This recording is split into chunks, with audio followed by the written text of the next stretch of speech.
So energy. In the physical world, energy exists within and as all things.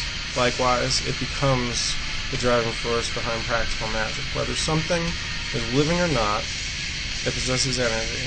And this is something that science validates for us time and time again, that it's a force, that it can be changed, but it cannot cease to exist, nor can it truly be created.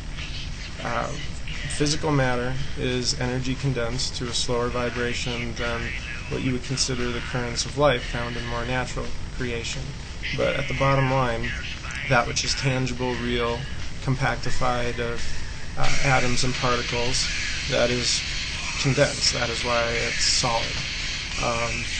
All of the actions, all of the words, all the symbols, all the performances in magic are meaningless. Okay? Without first understanding the proper currents of energy involved. The energy required for magic is basically everywhere around us. It's invisible to the untrained eye. Therefore, a sorcerer or wizard learns to recognize and implement these magical energies that are all around us for the desired results.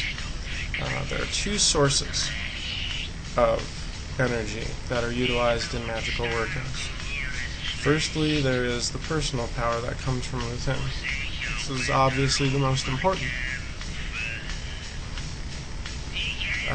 It's the energy that allows you to move, to think, to use your senses. The personal energy in traditional techniques of modern magic is usually raised through the tensing of muscles in the body, and this creates a personal cache, which when peaked is released and sent in the currents of breath to a desired source by means of visualization. Action follows thought, which creates reality. The second source is external. In low magic, it might be really anything that you draw power from. Sympathetic magic, like on others, or the quote-unquote ideas of voodoo.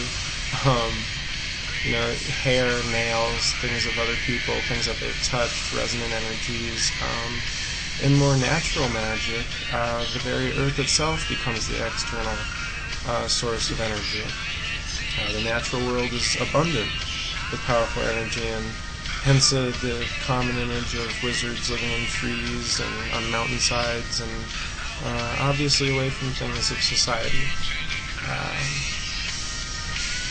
One of the attributes of nature is the idea of pantheistic magic and deities.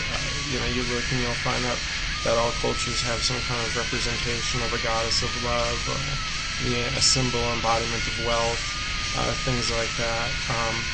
That kind of stuff, those become external energies depending on the system of magic that you end up using. In high magic, the power may come from a little bit more abstractly the astral plane or a spiritual force or entity.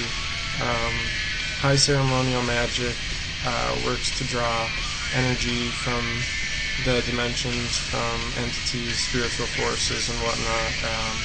Really, the powers of magic are only limited to imagination.